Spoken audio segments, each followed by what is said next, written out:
Quem tiver com a lição na mão, lição de número 4. Aqueles que não estão com a lição, Gênesis capítulo 31.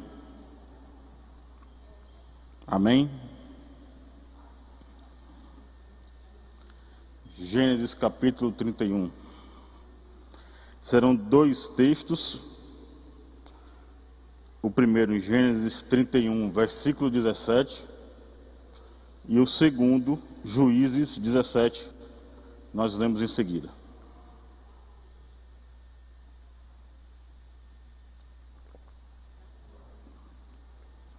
Todos encontraram? Digam amém. Não encontraram? Diga misericórdia. Então vamos lá. Gênesis 31, versículo 17, diz assim: Então se levantou Jacó, pondo os seus filhos e as suas mulheres sobre os camelos, e levou todo o seu gado e toda a sua fazenda que havia adquirido, o gado que possuía, que alcançara em Padã-arã, para ir a Isaque, seu pai, à terra de Canaã. E havendo Labão ido a tosquear as suas ovelhas, furtou Raquel os ídolos de seu pai. Versículo 33. Então entrou Labão na tenda de Jacó, e na tenda de Léia, e na tenda de ambas as servas, e não os achou.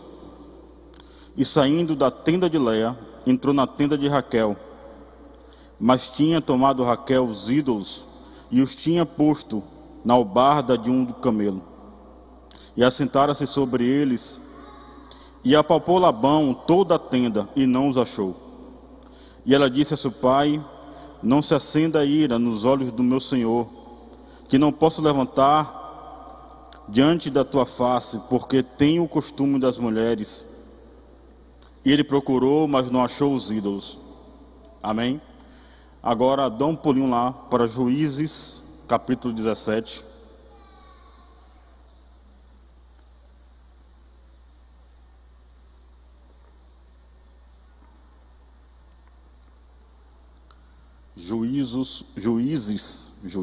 Juízes, capítulo 17, versículo 1, diz assim: E havia um homem da montanha de Efraim, cujo nome era Mica. Assim restituiu as 1.100 moedas, versículo 3, tá?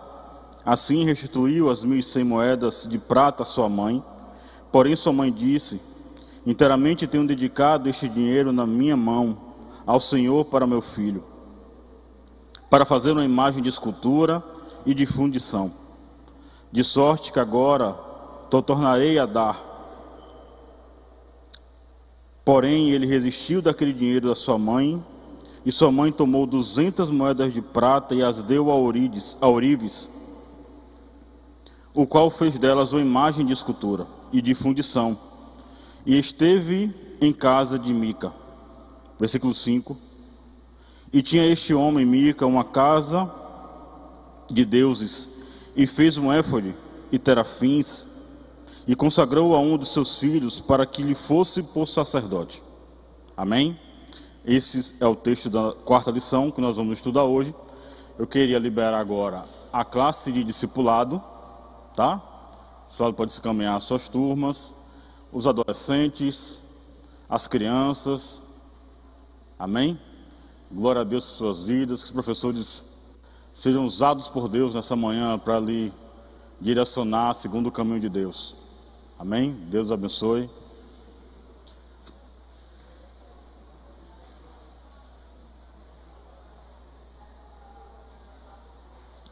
Glória a Deus.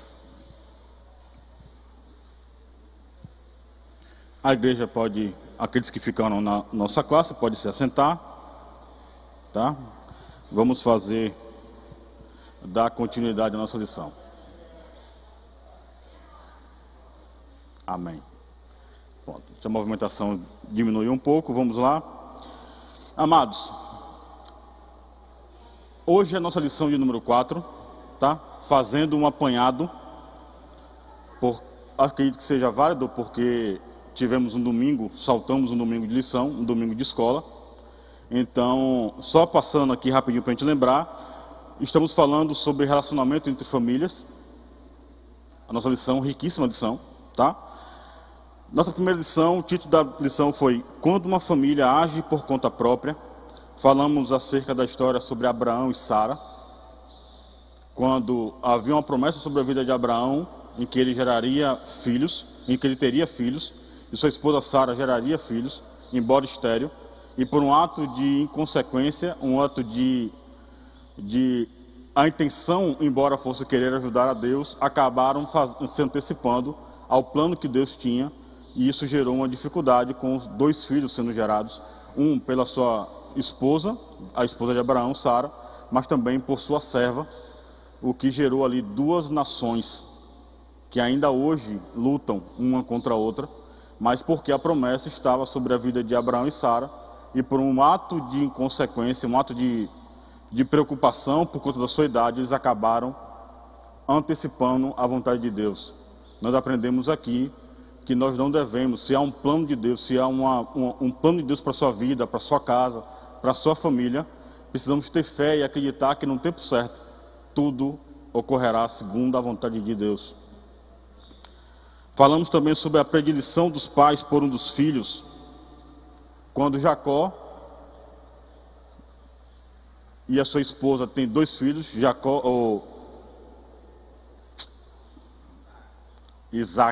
Isaac tem os seus filhos, Jacó e Esaú, e existe uma briga, uma escolha entre um dos seus filhos. É interessante que o pai aceita mais o seu filho Esaú. Fala um pouco sobre a nossa lição de hoje, tá? Então, eu estava dando uma lida ontem, não tinha reparado ainda que existia o texto traz a ideia de que Isaac gostava de Esaú, principalmente até pela caça de Esaú. Até a caça de Esaú, a forma com que ele caçava, agradava a seu pai. Por outro lado, Jacó era um homem da casa, que ajudava sua mãe, e por isso ele tinha a predileção da sua própria mãe, o que criava uma racha em sua casa, porque eles dividiam esse amor. Enquanto o pai tinha a predileção por um filho, a mãe tinha por outro. E isso gerava uma divisão nessa casa. O que gerou também, vamos falar um pouquinho sobre isso também, mas o que gerou uma briga entre irmãos, inclusive, proveniente dessa divisão que se tinha. Tá? Essa foi a lição de número 2. E a lição de número 3, ciúme, o mal que prejudica a família, em que falamos aqui sobre a história de José e seus filhos, que por um ciúme dos seus irmãos, misericórdia, José e seus irmãos, que por um motivo de ciúme que tinha pelo seu pai, eles acabam vendendo o seu próprio irmão. A história de José todos conhecem, mas tudo é gerado diante de um ciúme. Um cuidado que nós temos que ter na nossa casa, quando nós acabamos tendo ciúme. E ciúme em várias esferas. Eu não digo do ciúme do esposo e a esposa, ou vice-versa. Mas também quando se gera um ciúme da mãe para o seu filho, para a sua filha, do pai para o seu filho ou para a sua filha. Tá? Ainda hoje é comum. Eu lembro que quando eu me casei, minha mãe nunca foi daquele tipo de mulher muito protetora no sentido de ciúme comigo. Era o homem da casa. Eu fui criado numa casa com minha mãe e 2 irmãs. Eu era o único homem da casa. E ela sempre foi muito claro que eu era o homem da casa e deveria agir como um homem da casa. Não era um homem de casa. Mas assim, com toda a dificuldade, com todas as irmãs e tudo isso, minha mãe nunca demonstrou muito essa ideia do ciúme das namoradas ou algo do tipo. Até que um dia, o filho dela decidiu que casaria. E aí foi algo bem interessante, porque essa minha mãe mudou totalmente comigo, porque agora, assim, para ela parecia que o filho agora de fato ia embora. O filho agora seria tomado dela. E minha mãe começou a agir com alguns traços de ciúmes. Deixei muito claro para ela que, assim como ela me ensinou que eu seria o homem da casa, eu precisaria agora ser o homem de uma outra casa e deveria agir como tal. E que a partir daquele momento ela era minha mãe, mas eu era um homem da casa da minha esposa. E isso magoou muito minha mãe. E eu fui buscar um aconselhamento com o meu pastor da época, e ele me falou: não se preocupa não, porque ela nunca teve a sensação de perder o seu filho. Agora ela está experimentando isso. E aí eu vim entender o porquê que minha mãe agia daquela forma. Conversamos, e graças a Deus tudo foi resolvido muito rápido. Mas existe esse ato de ciúmes, muito comum, inclusive com mães com filhos únicos, com pais com filhas únicas, que quando vê as suas filhas sendo casadas com, aí vou usar um termo, me permitam usar um termo nordestino, quando vê suas filhas casando com um marmanjo e ter que liberar suas filhas. Então assim, gera-se esse ciúme, mas sabemos que isso é o ciclo da vida, o ciclo familiar, são famílias sendo geradas. A nossa descendência deve entender que temos um cuidado com nossos filhos. Eu tenho um filho de 6 anos e ele precisa entender que chegará um momento, e eu preciso entender, ensinar a esposa também a isso, que chegará um momento, filho único ainda, pelo menos, em que ele precisará cuidar da sua própria casa, da sua própria esposa, dos seus filhos, sua descendência. E o meu papel de pai, o dela de mãe, é saber que ele será um homem de caráter, de ética, agindo como tal. E tirar o ciúme da mente, e a partir desse momento, do momento em que isso acontecer, será a sensação, o sentimento tem que ser o de orgulho. De fato, é o filho que eu criei, agindo como ele precisa agir. Amém? Essa foi a terceira lição, nós entramos ainda, vamos antecipar, para que nós não ficarmos com o tempo curto, tá? O título da nossa lição de hoje é Ídolos na Família. Vamos falar basicamente sobre idolatria. Vocês me ouvem bem? Amém? Eu vou fazer um trato com vocês, tá bom? Eu estou um pouco rouco. Se eu falar alguma coisa que vocês não entendam, eu vou falar bem pausadamente. Vocês pedem e eu repito. Amém? Vamos lá. Ídolos na família. O texto áureo da lição está em 1 João 5,21, que diz assim: filhinhos, guardai-vos dos ídolos. Amém. A verdade prática: a adoração a ídolos implica priorizar tudo aquilo que se coloca no lugar de Deus. Amém? Vou ler aqui a introdução da lição, para vocês se situarem um pouco mais. A introdução diz assim: temos, nesta lição, 2 histórias distintas que relatam a convivência com a idolatria dentro de casa. No primeiro caso, temos Raquel, a mulher de Jacó, que sabia que seu marido servia ao Deus de seus pais e que ele era poderoso, invisível, e não precisava de ídolos de sua imagem. Entretanto, Raquel achava-se insegura quanto ao seu futuro, sentindo-se injustiçada pelo seu pai, que não lhe deu nenhuma herança, nem a ela, nem a sua irmã Léia. Resolveu furtar as pequenas estatuetas ou ídolos de seu pai, que eram os pequenos deuses dentro da casa de Labão. O segundo caso é o de Mica, um eframita, que viveu no tempo dos juízes em Israel, em que unindo-se aos danitas, da tribo de Dan, fabricou ídolos e construiu um santuário para eles em sua casa. Nesta lição veremos as consequências da idolatria dentro de uma casa. Amém? Então o ponto-chave da nossa lição hoje vamos falar sobre idolatria. Idolatria, um dos piores pecados. Se existe, a Bíblia diz que pecado não existe tamanho, todo pecado é pecado. Mas quando eu digo da questão dos piores pecados, é porque ele gera ele fere alguns princípios de Deus muito fortes, muito fortes. Claramente assim, se nós olharmos direitinho, nosso principal mandamento é amar a Deus sobre todas as coisas. O pecado de idolatria fere fortemente isso.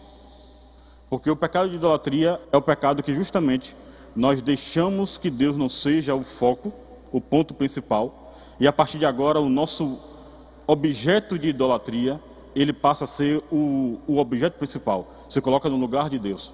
Deus já não é mais amado sobre todas as coisas, mas ele agora está abaixo de um ídolo.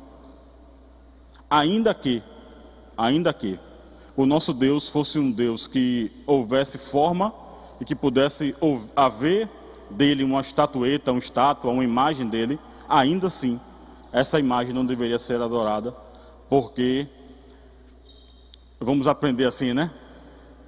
A criatura nunca pode ser maior que o seu Criador. Uma estátua, ainda assim, seria uma criação do Criador. Vamos ver se vocês pegam isso. A criatura nunca pode ser maior do que o Criador. Um quadro nunca pode ser maior do que o seu pintor. Uma música nunca pode ser maior do que o cantor ou aquele que escreveu a letra dela.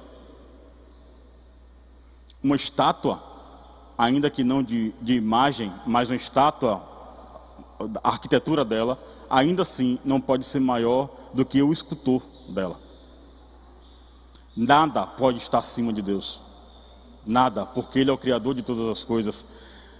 A ideia que vem à nossa mente vem da criação de Deus.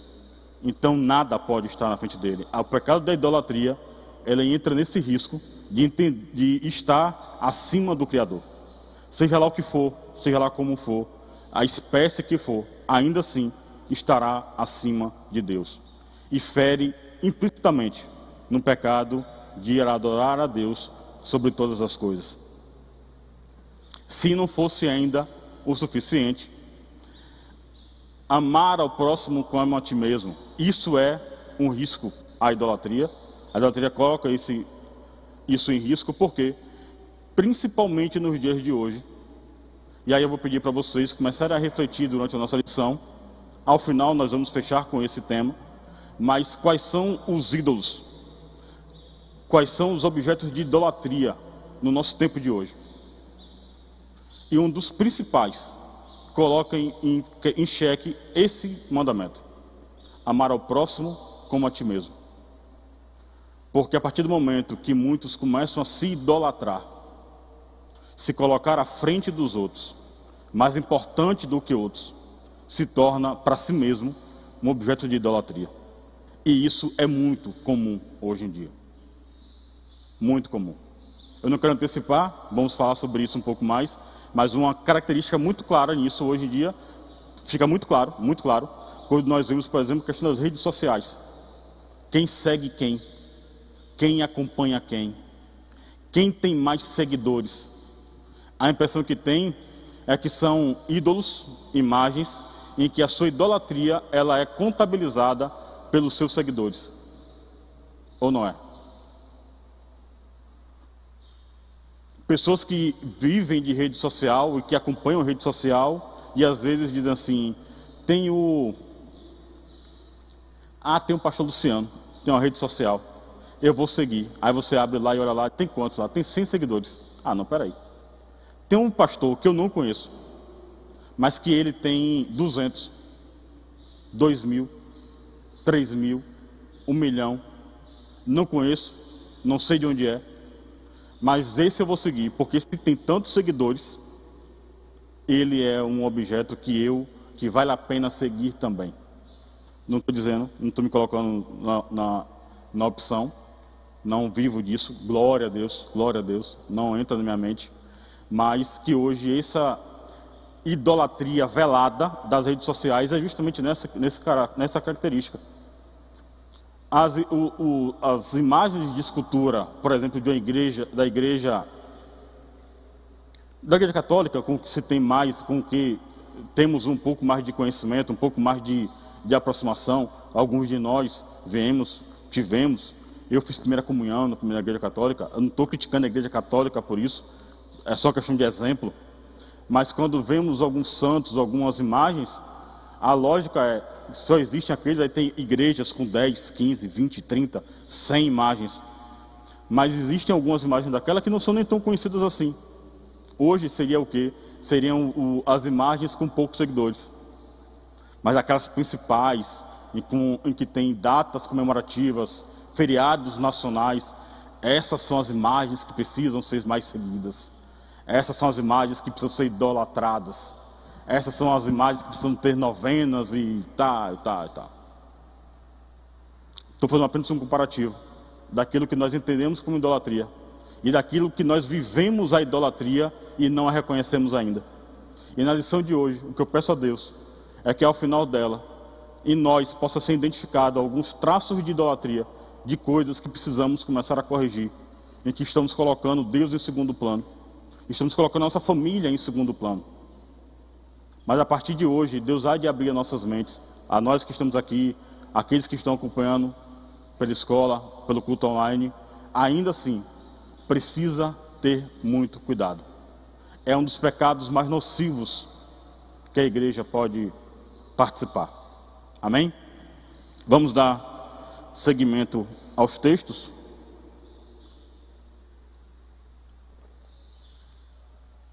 Como lemos na introdução, existem 2 textos hoje que nós vamos ler. Vamos se atentar um pouco agora ao primeiro texto. Os ídolos encontrados na tenda de Raquel. Vamos falar sobre a fuga de Jacó e sua família para a terra prometida. Para não ficar muito preso à lição em si, para a gente ficar, quem puder acompanhando pela lição, por favor, façam isso. Eu vou tentar evitar um pouco ler, para a gente ganhar um pouco mais de tempo. Mas esse primeiro ponto aqui vai falar sobre a fuga de Jacó e sua família para a terra prometida. Voltando um pouco mais, Jacó, ele sai fugido, falei sobre isso. Na sua briga com Esaú, Jacó acaba conseguindo do seu pai Isaac a bênção da primogenitura, algo que era devido a Esaú. Não vou entrar nos méritos de quem tinha direito a quê. Existia uma promessa de Deus sobre a vida de Jacó, ele se antecipou e acaba recebendo a bênção de Isaac, de seu pai, sobre a sua vida, de Isaac sobre a sua vida, recebendo dele a bênção da primogenitura. Isso gera sobre seu irmão Esaú, aquele que entendia que tinha o direito, uma ira muito grande, e a Bíblia diz que Esaú buscou Jacó para matá-lo. A sua mãe, a mãe de Jacó, que tinha essa predileção por ele, acaba sabendo dos planos do seu filho Esaú e manda Jacó embora. Dá a ele o que ele consegue carregar e manda Jacó embora. Dentro desse processo de peregrinação, Jacó chega até Labão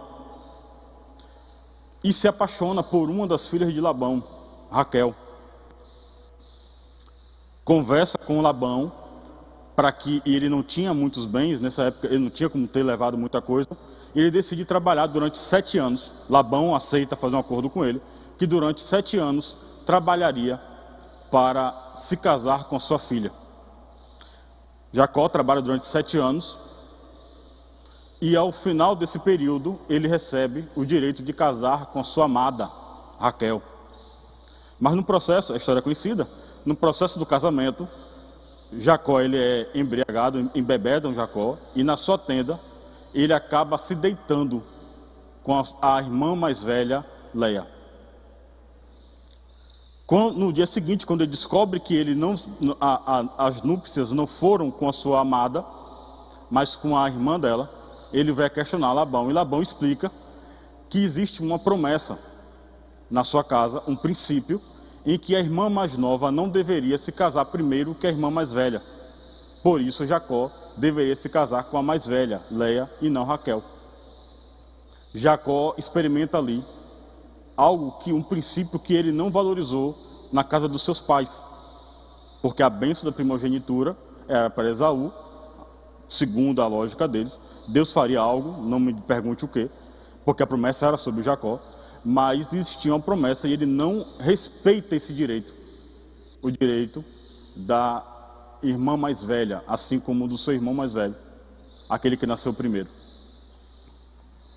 Mas existe um segundo trato, agora Labão faz um segundo trato com Jacó, que ele trabalharia mais 7 anos e casaria com a sua amada, sim, agora sim, a segunda irmã, para que aí sim ele poderia ter o direito, uma vez que a irmã mais velha já havia se casado. E Jacó aceita o compromisso, trabalha mais 7 anos, e com 7 anos ele se casa com Raquel. Nesse ponto, Jacó já sente o desejo de voltar à casa dos seus pais, nesse ponto. Mas aí Labão volta a fazer um novo compromisso com Jacó, para que ele se sustentasse e tivesse o seu patrimônio. Ele agora não teria mais o trabalho por suas filhas, já se casou, mas agora ele trabalharia com Labão. Que alguns nos assistem de outros países, inclusive, mas aqui na Bahia, no interior, é muito comum. Vai trabalhar de meia. Alguém conhece esse termo? Trabalhar de meia, quando algumas pessoas têm suas fazendas, principalmente os mais velhos, não conseguem dar conta da sua terra, e aí contratam pessoas para que viessem trabalhar, não trazem nada dessas pessoas, mas devido ao seu trabalho, todo o lucro é dividido entre o dono da terra e o lavrador, aquele que está trabalhando por isso. Então é a terra, o lucro de meia, o lucro dividido entre os dois. E a promessa de Labão para Jacó é: vamos fazer o seguinte, vamos dividir os rebanhos, todo o gado que nascer liso é teu, o que nascer salpicado é meu. E já conhecemos a história. Labão vai lá, vai dar comida aos animais, faz lá uma ação lá perto de onde eles bebem água, e acaba que os animais começam a nascer lisos, ao ponto de que o rebanho de Jacó começa a ficar maior do que o de Labão. Labão, vendo aquilo, muda a estratégia e diz: não, vamos fazer diferente.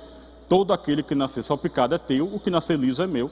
E Jacó vai lá, faz novamente uma outra ação, e agora volta a nascer agora os animais mais salpicados do que liso. E agora, de novo, Jacó volta a ter mais rebanho do que o seu sogro Labão. Eu estava lendo esse texto e achei interessante, porque existe ainda uma terceira possibilidade. Ele traz Jacó, e agora sim, se tem salpicado, se tem liso, vamos fazer o seguinte: se tem listrados, a Bíblia cita isso, eu vou anotar o texto, na hora passei rápido estudando, acabei não lendo, mas Jacó fala isso com Labão.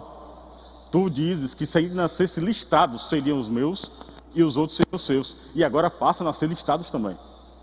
Não adiantava a estratégia de Labão, todas as estratégias, sempre se voltaria uma bênção sobre a vida de Jacó, porque Deus havia uma bênção sobre a vida dele, existe uma promessa sobre a vida dele. Não importa o que querem tirar de você, não estou pregando, é só para que Deus me mandou dizer. Não importa o que querem tomar de você, não importa a estratégia, não importa o que falam, não importa o que usam contra você. Se existe uma promessa sobre a sua vida, você será honrado por Deus, independente disso. Amém? Jacó vê que ele sempre está sofrendo com Labão, porque ele é justo com Labão, ele aceita as regras de Labão, mas só que Labão agora passa a tratá-lo de forma ruim, porque os filhos de Labão agora passam a verificar Jacó com muita prosperidade, diferente alguns dos historiadores dizem que como um filho adotivo. Não era apenas um lavrador não, apenas um empregado, mas ele tinha direito sobre ele como um filho adotivo. Mas os filhos de sangue de Labão, isso que precisamos entender, começou a colocar na cabeça do pai que Jacó era injusto, que Jacó roubava o seu pai, e Jacó, sendo influenciado pelos seus filhos, começa a ver que de fato Jacó é muito próspero, e começa a olhar diferente para Jacó. O tratamento muda. Jacó entende isso, sabe que existe Labão e tem um entendimento diferente sobre a vida dele. E agora Jacó decide voltar de fato à casa dos seus pais. Isso já se passaram 20 anos, desde a saída da casa dos seus pais. Já trabalhou 7 anos por Raquel, que se casa com Leia. Trabalha mais 7 anos e agora se casa com Raquel. E agora já vão aí mais 6 anos trabalhando para Labão. E ele decide ir embora. E aí no texto que nós lemos no capítulo 37,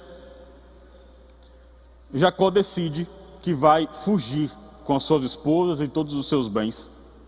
Aproveitando uma oportunidade que Labão foi tosquenear as suas ovelhas num local distante, ele reúne as suas esposas, seus filhos, seus bens e sai em retirada para a casa dos seus pais, para a casa da sua descendência, para a casa de Isaque. Labão, ao chegar, não encontra as suas filhas, não encontra, inclusive, e aí entra o tema principal do nosso texto, não encontra inclusive os seus ídolos.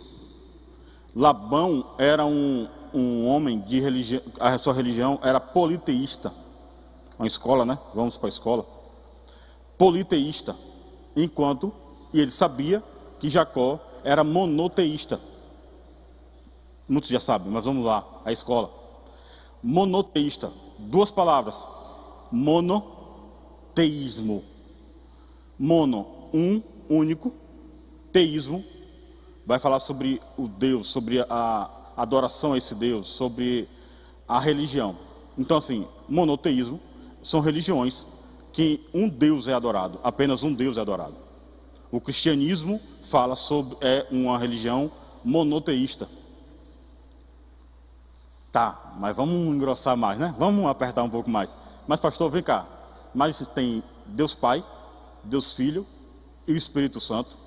Se entendemos que os 3 são deuses, continuamos sendo monoteísta? Sim. Porque embora 3, eles se fundem em um. E temos um Deus triuno. É um Deus. É um mesmo Deus. Com 3 formas. Não são 3 formas de idolatria. São 3 formas de atuação. Fica muito claro quando dividimos a Bíblia em 3 pontos. Antigo Testamento, quem era o principal dos 3, quem tinha seu papel principal.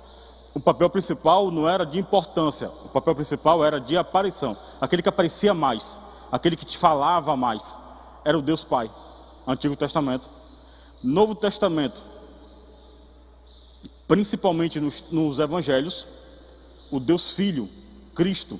Os Evangelhos citam o seu nascimento, a sua morte, a sua ressurreição. E aí eu quero pelo menos um glória a Deus hoje pela manhã. E ele menciona inclusive a sua volta para arrebatar a sua igreja. Esse é os 4 evangelhos que ele cita principalmente. E aí entra um pouco mais por Atos. Mas em Atos, principalmente Atos capítulo 2, existe uma troca de papéis. Em que o Filho sobe aos céus e agora sim senta à direita do Pai. E manda o Consolador, o Espírito Santo. Porque agora é o tempo da igreja, a era da igreja, em que ela é direcionada pelo amigo do noivo, o Espírito Santo. E aí temos um terceiro fazendo o seu papel. Mas pastor, vem cá, quer dizer que no Antigo Testamento só existe o Deus Pai? Não. Façamos o homem a nossa imagem e semelhança. Está falando ali sobre o Deus triuno. Quando Deus faz Adão, Deus não tem forma, mas como ele cria Adão e fala, façamos a nossa imagem e semelhança. A nossa imagem, quando Deus forma aquele boneco que se tornaria Adão, ele está pensando, um boneco, olha como tem a ver com a idolatria, não é a parte de idolatria, mas a parte da criação. Como eu falei antes, a criatura nunca pode ser maior do que o seu Criador. Este boneco que Deus cria, que vai dar a vida a ele, como Adão, Deus forma ele pensando em seu filho. O Deus Pai cria no pensamento, como é que eu quero que o Messias venha? Como é que o meu filho virá ao mundo? Peraí, ele vai precisar andar as pernas, ele vai precisar interceder, ele vai precisar trabalhar, porque ele trabalha na terra, ele é o carpinteiro também. As formas com que ele vai criando Adão, ele vai criando segundo o desejo da formação do seu próprio filho. Façamos o homem a nossa imagem e semelhança. A Bíblia também cita que antes da criação, o Espírito Santo pairava sobre a face da terra. Então, em todo momento, os 3 estão em atuação, mas com um papel principal em determinados momentos. Todos entendem? Amém? Vamos lá. Esse monoteísmo, tá? Politeísmo, poli, vários. A palavra poli significa vários. Teísmo, deuses. Então, toda religião em que existe vários deuses se torna uma religião politeísta. Hoje, o mais comum, e assim, o maior, entendo que seja a maior religião politeísta, seria a questão, por exemplo, o hinduísmo. O hinduísmo que de tão grande, hoje existem formas de deuses diferentes para uma mesma religião. Existem deuses em estátuas, e existem deuses como os animais vivos, em que vacas são consideradas sagradas, em que, assim, eu acho incrível, ratos são considerados divindades. Sempre que eu falo sobre hinduísmo, eu lembro de uma foto que me chamou muita atenção, em um seminário, uma missionária brasileira que foi até a Índia para poder evangelizar crianças na Índia. Ela traz uma foto de um templo aos ratos, ao deus dos ratos, em que ela mostra inclusive uma bacia no meio do templo de leite, em que os ratos bebiam, e nessas bacias eles dividiam com crianças. As famílias levavam seus próprios filhos para beber leite junto com os ratos. E isso era uma honra para a família, porque entendia que os seus filhos, a sua descendência, é como se estivessem se colocado à mesa com o seu Deus. Em que pessoas se colocam a dar em casamento com macacos. São religiões que a gente pouco entendem, mas está aí. Estou falando em relação à adoração aos animais dentro da religião hindu, mas também sobre estátuas e rios, são considerados divindades. É muito amplo, é muito amplo. Aí um exemplo de uma religião politeísta. Embora a religião católica, por exemplo, seja uma religião cristã, considerada monoteísta, existe um entendimento que inclusive existem santos, homens e mulheres, que ganham seu grau de idolatria devido às suas ações. Algumas atitudes são canonizadas. Características assim, por exemplo, uma vez eu me lembro, e assim, eu nunca consegui entender muito, porque quando eu me converti logo, o primeiro amor é Deus, e é Cristo, e é Espírito Santo, e ainda bem que eu ainda estou nesse primeiro amor, mas a gente tem uma certa briga maior quando nos convertemos logo, porque agora as pessoas têm que me ver diferente. Eu agora sou o crente que eu não queria ser, eu agora sou aquele que criticava os crentes, mas agora eu sou um deles, eu quero mostrar que eu sou um deles. E eu começava com uma superior, uma patroa no trabalho que eu tinha, e ela conversando comigo e falou assim: Luciano, você agora é cristão, mas tem algumas coisas dos crentes que eu não consigo entender direito. Por que essa dificuldade de conhecer os santos da Igreja Católica? Aí eu falei assim: porque eu acredito que não tem necessidade nenhuma deles, uma vez que o meu Deus, ele é poderoso e suficiente, ele não depende de ninguém, não precisa de ninguém, ele age segundo a sua vontade, por sua própria vontade e segundo a sua única vontade. E ela me disse assim: não, mas eu acredito em Deus. Eu sou católico, eu acredito em Deus, como é que eu não acredito?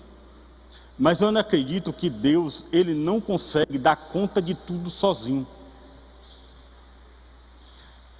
Eu não sei se vocês lembram, há uns anos atrás, e há uns 15 anos atrás, surgiu a notícia de uma criança, de um menino de 7 anos, que estava no banco de trás de um carro, em que foi assaltar, a mãe dele estava no banco da frente, assaltantes tomaram o seu carro, dessa mulher, e ela tentando salvar o filho, abriu a porta do fundo, e os assaltantes saíram com o carro, e a criança, amarrada ao cinto de segurança, caiu do carro, e foi arrastada, 7 anos, pelo carro, e foi morta. Foi um crime brutal, que chamou muito a atenção na época. E ela me questionou justamente isso no dia. Ela me disse assim: como é que Deus, que é autossuficiente e que está em todos os lugares, que é poderoso... Vocês me ouvem, gente? Me ouvem? Estão me ouvindo?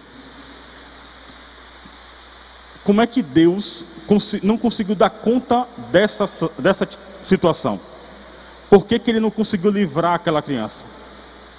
É por isso que eu acredito nos santos, porque existem situações em que Deus não pode estar em todo lugar ao mesmo tempo, e para isso ele precisa enviar santos, em que nós vamos orar naquele momento, e aquele santo vai agir segundo a vontade de Deus, mas fazendo uma ajuda a Deus.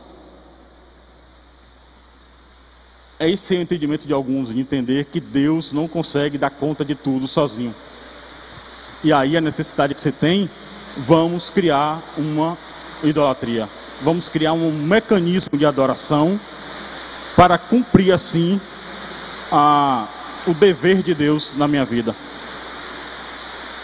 É como se Deus fosse um médico na fila de hospital, em que todos queriam ser consultados por ele, mas que existem aqueles médicos que também cuidam e que a fila é um pouco menor. Então, para que eu consiga um pouco mais rápido, eu vou em busca deles. Aí está a ideia da religião politeísta, a necessidade de um Deus para cada situação. Amém? Voltando para o nosso texto, Labão era politeísta, enquanto Isaac vinha da sua religião, dos seus pais, monoteísta. É o Deus de Israel, é o único Deus, o Deus Todo-Poderoso, o Deus único. E Labão, chegando à sua casa agora, ele não encontra as suas filhas, mas também não encontra os seus ídolos. Porque Raquel, ao sair de casa, pega os ídolos do seu pai e coloca embaixo, em um dos cestos do camelo, e se senta. Bem, durante 2 dias, Labão vai em busca de Isaac. Ele reúne os seus filhos, alguns irmãos, e vai em busca de Jacó. Vai em busca de Jacó, e com 2 dias o encontra. Se aproxima dele. Mas Deus não deixa que naquele momento ainda Labão tenha um contato com Jacó. Ele dorme antes, uma noite antes. E nesta noite Deus aparece a Labão e diz a Labão que ele não deveria falar coisa alguma a Jacó, nem bem e nem mal. No dia seguinte Labão encontra Jacó.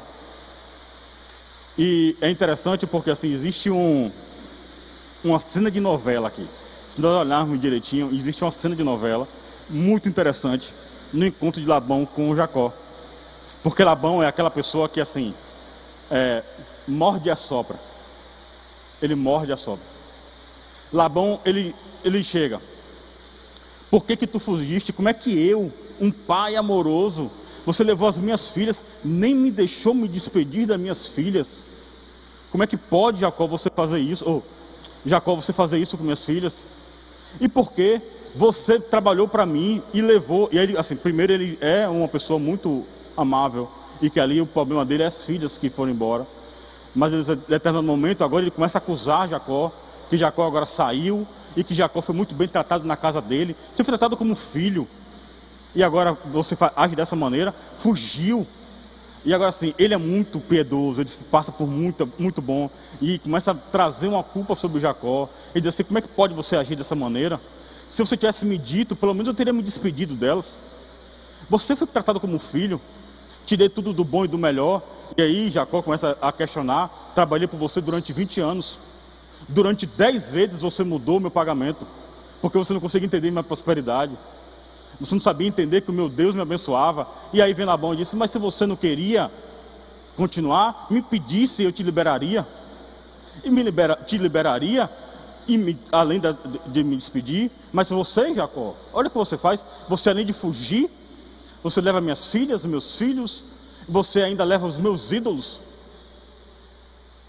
E aí agora Jacó toca no ponto em que Jacó não aceita. Os seus ídolos não. E agora Jacó diz assim, eu até entendo. Acredito que se fosse mudar para o dia de hoje, né? Traduzindo em miúdos. Jacó no fundo assim, eu até entendo o teu drama. Eu até entendo o teu drama. Mas assim, teus ídolos não. E se houver alguém no meu meio que tiver com os teus ídolos, esse não viverá. E deu liberdade a Labão para que olhasse toda a tenda, para que descobrisse se os seus ídolos estavam naquele lugar. E Labão começa a entrar na casa de cada um, na tenda de cada um, e vai olhando, vai apalpando, vai abrindo, vai tirando. Entra na tenda de Leia, não encontra nada. Quando entra na tenda de Raquel, Raquel está sobre os ídolos, mas agora usa de uma mentira para dizer ao seu pai que ele não se enfureça contra ela, porque ela estava no tempo das mulheres. Ela estava no seu período menstrual. E aí Labão respeita esse período e não se aproxima tanto da filha ao ponto de conseguir verificar os seus ídolos. E Labão vai embora. O texto vai dizer que Labão não encontra os seus ídolos, faz um pacto com Jacó. Eles levantam uma pedra, levantam um monte de pedras, comem durante a noite, sacrificam durante a noite. E aquele marco agora se torna um marco em que Jacó não poderia avançar daquele ponto contra Labão, e Labão não poderia avançar contra Jacó a partir daquele ponto. O texto vai levando. Falamos aqui sobre Labão descobre o furto de seus ídolos e sobre Raquel usar a mentira para esconder o ídolo que tinha. Esse é o primeiro ato de idolatria. E aqui existe uma briga muito grande, porque existe a briga do Labão, politeísta, em que ele precisava dos seus ídolos, e do Jacó, monoteísta, que acreditava no seu Deus, no Deus de seus pais, em que ele não precisaria de idolatria, porque o seu Deus era suficiente. E existe uma briga porque Raquel entende, aqui o pecado está principalmente em Raquel, por quê? Porque Raquel entende que aqueles deuses, é assim, os deuses, os ídolos que Raquel traz, era como se fosse uma herança familiar. Era algo que ela entendia que tinha direito. Por que ela entendia que tinha direito? Porque ela foi vendida por seu pai. Jacó pagou por ela. Jacó pagou por sua irmã. E ela sabia que saía sem nenhuma herança, além de ter sido vendida pelo seu próprio pai. A única forma que ela entende de restituição é levando os ídolos do seu pai. Raquel morre dando a vida ao seu filho Benjamim, porque nada fica de graça. A idolatria cobra um preço. A idolatria para alguns se torna bom porque ela traz respostas daquilo que Deus entende que ainda não é a hora da resposta. A idolatria antecipa bênçãos para aqueles que ainda não estão prontos de receber a bênção de Deus. A idolatria traz para alguns o senso de justiça, ainda que não seja dentro da justiça do Deus que é justo, do Deus da justiça. A idolatria traz esse erro. No nosso mundo, na nossa vida hoje, quais são as idolatrias que nós entendemos que vivemos e que são justos para mim? A idolatria por ele. Daria um exemplo apenas. A idolatria é o dinheiro. A idolatria às riquezas. A idolatria a conseguir a herança que nunca teria direito. A idolatria de tomar do outro porque há a possibilidade, ainda que seja contrária à voz de Deus, ainda que seja contrária aos planos de Deus. Existem situações que Deus coloca na nossa mão e que é bênção, e que é bom. Mas eu estava conversando com minha esposa há poucos dias atrás e falando com ela assim, eu não consigo entender que é um Deus, o Deus que eu sirvo, precisa me abençoar, fazendo mal para alguém. Se for por uma questão de justiça, Deus vai tratar com aquela pessoa, mas não eu usar da justiça para tomar algo dela, porque é Deus que me mandou fazer. Porque o meu Deus me traz paz quando eu não preciso tocar no que é do outro, porque no momento certo terá o meu. Raquel usa da idolatria do seu pai como uma forma de restituição para trazer a ela mesma o direito daquilo em que Deus já a abençoava, porque o seu marido era próspero, o seu marido era rico, e o seu marido servia a um Deus maior do que todas as imagens do seu pai. Mas a sua mente se voltava àquela idolatria, a idolatria da restituição. Amém? Esse é o primeiro caso. Vamos ao segundo, um santuário de deuses na casa de Mica. A idolatria e o caráter antiético de Mica. Apesar de um nome especial, cujo significado é quem como o Senhor nosso Deus, quem é como o Senhor nosso Deus, Mica não correspondia à importância do nome que tinha, porque não honrava a Deus em sua vida. Mica tinha uma mãe idólatra, politeísta. Aqui, assim, só para a gente se situar um pouquinho, tá? Deixa eu trazer um pouquinho para o contexto histórico. Aqui estamos falando sobre o livro de Juízes. No livro de Juízes é um período em que não tinha reis em Israel ainda. É a partir dos Juízes em que Deus aceita do povo de Israel que a partir daquele momento haveriam reis, devido até à situação com que os juízes lidavam. Existiam muitos juízes, uma juíza, Débora foi uma juíza, Mas assim, existiam homens em que Deus usava como referencial para o povo de Israel, para o povo hebreu. Devido a todas essas situações, existem situações bem complicadas durante esse tempo. Por quê? Porque, principalmente assim, lá no último versículo de Juízes, vai dizer sobre isso, em que naquele momento não existia Deus e cada um fazia segundo a sua própria vontade, aquilo que queria fazer. Não existia recriminação, não existia nada que controlasse o que o povo deveria fazer. Mica era um homem que até o nome dele era um nome que dizia bem a Deus. Mas a sua vida, a sua casa, a sua família, era uma família idólatra. A sua mãe era uma mulher que construía ídolos, que construía imagens. E Mica rouba da sua mãe, entendendo também que tinha direito sobre esse valor. Mas a mãe, e assim, é interessante, isso traz muito para algumas religiões que nós convivemos, porque acontece, quando a mãe de Mica descobre que ela está sendo roubada, ela começa a lançar palavras de maldição sobre quem a roubava.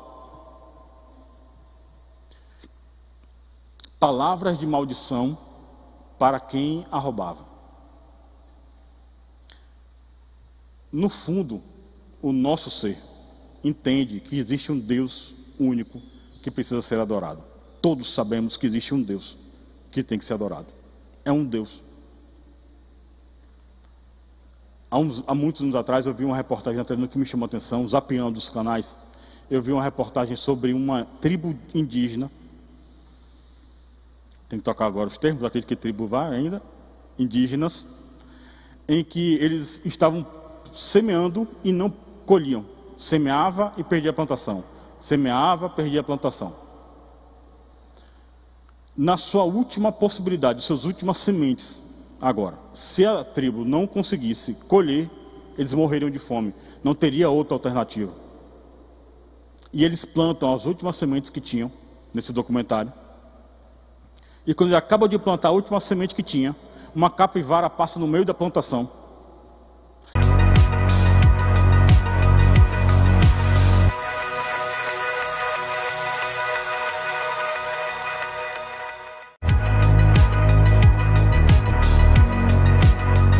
E na casa de Mica existe um levita, que agora também é sacerdote. E aí encontrando Mica, o encontra e pergunta, consulta o teu Deus e diz o que ele entende que vamos fazer naquela terra. E o sacerdote, o levita, diz, vai, é vontade de Deus que vocês vão, e vai ser em paz. E eles vão, entendem que na terra é uma terra próspera, e é uma terra que não traz nenhum tipo de dificuldade para ser tomada. Os danitas, eles voltam para a tribo de Dan, trazem um exército contra aquele povo, para tomá-lo. Mas antes, voltam à casa de Mica, não encontram Mica, mas encontram o levita, sacerdote. E faz a ele uma proposta e diz assim, de que adianta você ser sacerdote na casa de uma família, porque você não vem conosco se tornando sacerdote de uma tribo, de um povo. Aqui você é apenas um sacerdote de uma casa. Mas já que você gosta de negociar, vamos negociar. Venha e seja sacerdote. Venha ser sacerdote no meio desse povo, dessa tribo, dessa multidão. E aí o sacerdote vai, e não apenas vai, mas ele vai e ainda leva os ídolos de Mica junto com ele, para a terra que eles estão indo. Mica o encontra, chega em sua casa, não encontra o sacerdote, não encontra suas imagens, e volta, e vai em busca dos danitas, junto com o seu sacerdote, para encontrar, para descobrir o que tinha acontecido. E os danitas agora botam Mica para correr, porque entende que ele não tem necessidade nenhuma, não tem nada contra ele, nada com ele, e que ai dele lutar e tentar questionar alguns da tribo de Dan contra aquela situação, para que ele não fosse morto. Mica, por uma questão de idolatria, roubou a própria mãe e não se arrependeu do seu pecado de idolatria contra a própria mãe, mas por um momento de medo, pelo que a idolatria tinha feito até ele, pelo roubo da sua própria mãe e pela maldição jogada por ela, ele decide devolver a ela, não por arrependimento, mas por medo do que poderia acontecer. E ele agora experimenta também, por quê? Porque o pecado de idolatria cobra um preço. ele agora é penalizado, ele agora é tomado do que ele tinha. E ai dele, se continuasse algo mais para que ele não morresse. A vida dele agora é colocada em risco. Porque o pecado da idolatria cobra um preço. O nosso Deus é o único Deus que a Bíblia cita claramente, em que não deve nada aos seus, porque tudo vem dele. Tudo que você tem, no nosso momento de ofertório, no nosso momento de entrega de dízimo, você não entrega aquilo, você não está dando algo a Deus, porque antes de você dar a Ele, você só tem porque Ele te deu. Deus não toma nada de você, não cobra preço nenhum por você. A única coisa que o nosso Deus quer é que quando você decida o adorar, o adore em espírito e em verdade, sem precisar tomar nada de ninguém. E aí existe um peso maior agora para nós, pastores, líderes, ainda que pastores, diaconia, qualquer aquele que seja envolvido com a obra de Deus, existe um preço maior, porque nosso envolvimento com a obra de Deus não pode ser motivo de barganha contra outros, nos fazendo ídolos, porque o preço pago já foi feito. Nós somos apenas aqueles que guiam o rebanho. Nós somos apenas aquele que direciona o povo segundo a vontade de Deus, mas não aqueles que devem ficar vivendo das ovelhas, vivendo de tirar o sangue das ovelhas, de tirar o direito das ovelhas. Alguns pastores vivem daquilo que a igreja disponibiliza, daquilo que as ovelhas disponibilizam à igreja para o seu sustento. Mas a idolatria a essas pessoas não pode ser motivo para que famílias passem fome, para que aquilo que ela tenha precise ofertar para homens que não têm necessidade nenhuma, mas que para a sua própria idolatria precisa saber que está recebendo. Vocês me entendem? A gente precisa avançar, porque o tempo não nos ajuda, mas assim, trazer mais duas palavras dentro do texto de Mica, escola, tá? Assim, duas palavras que precisamos entender um pouco mais. Primeiro, a questão do sincretismo, palavra muito comum sobre sincretismo religioso, ouvimos muito falar sobre isso. O sincretismo religioso é quando religiões elas se amarram à sua idolatria. É quando uma religião entende que o ser adorado, ela tem parentesco ou semelhança com a idolatria de uma outra religião, e unem as duas reuniões em uma só, fazendo disso um sincretismo. Tá bom? Eu não queria continuar usando esses exemplos, mas serve de exemplo. Por exemplo, quando nós vimos, por exemplo, igrejas católicas, quando tem as suas lavagens, a lavagem das escadarias das igrejas,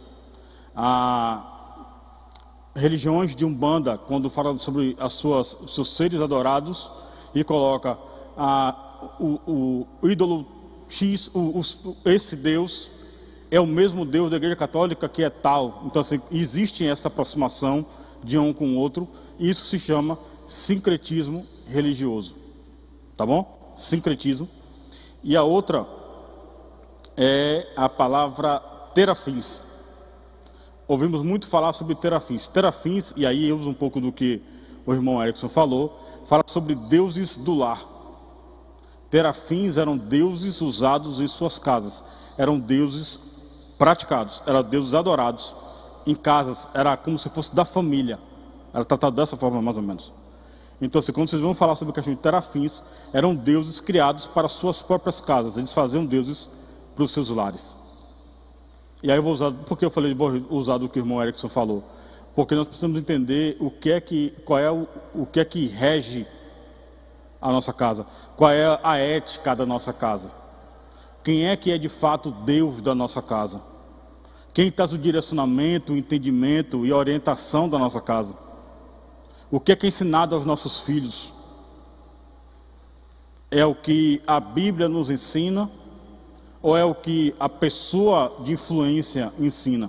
Eu não estou falando de influenciador, mas só de rede social, mas alguns líderes religiosos, algo do tipo, que é contrário à Bíblia, mas que nós entendemos que aquela mentalidade, aquele direcionamento precisa ter mais valor do que a própria Bíblia em nossa casa. Isso é além do secretismo, entra também nossos próprios terafins, idolatria que precisamos consertar na nossa casa. Amém? A última parte da nossa lição fala sobre a idolatria dentro dos lares. Em ambas as histórias citadas de Raquel e de Mica, a crença em ídolos e domésticos indicava a forte influência pagã de lares israelitas. A partir desses dois casos bíblicos, somos convidados a refletir a respeito da idolatria hoje. Os ídolos domésticos nos tempos atuais. Quais são os ídolos domésticos nos nossos tempos atuais? O que é aquilo que tem sido idolatria em nossas casas? É o dinheiro? É o reconhecimento? Aí eu volto ao que eu falei lá do início. É os nossos pais que são idolatrados? É os nossos filhos que são idolatrados? Ou é algo muito sutil? O nosso time de futebol que é idolatrado, porque no dia que ele joga no domingo às 18 horas, não tem culto na igreja. Porque eu preciso ficar aqui diante da tela adorando o meu time, mas não posso ir para uma comunhão com meus irmãos, adorar o meu Deus.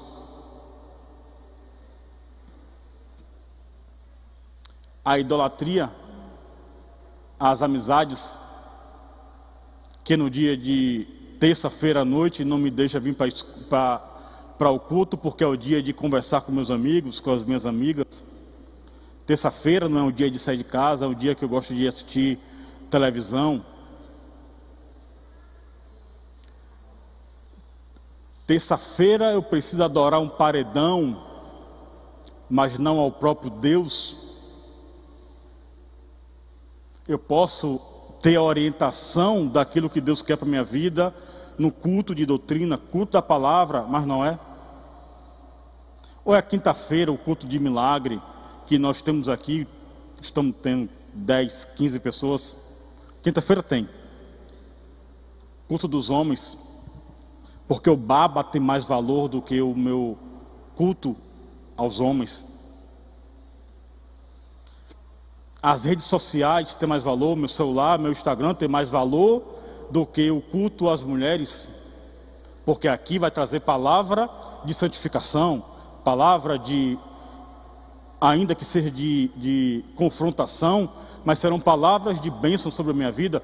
Mas o que é melhor? A quinta-feira estar na minha casa, olhando rede social, assistindo filmes e séries, mas não aqui, não na sua igreja, não no seu culto a Deus.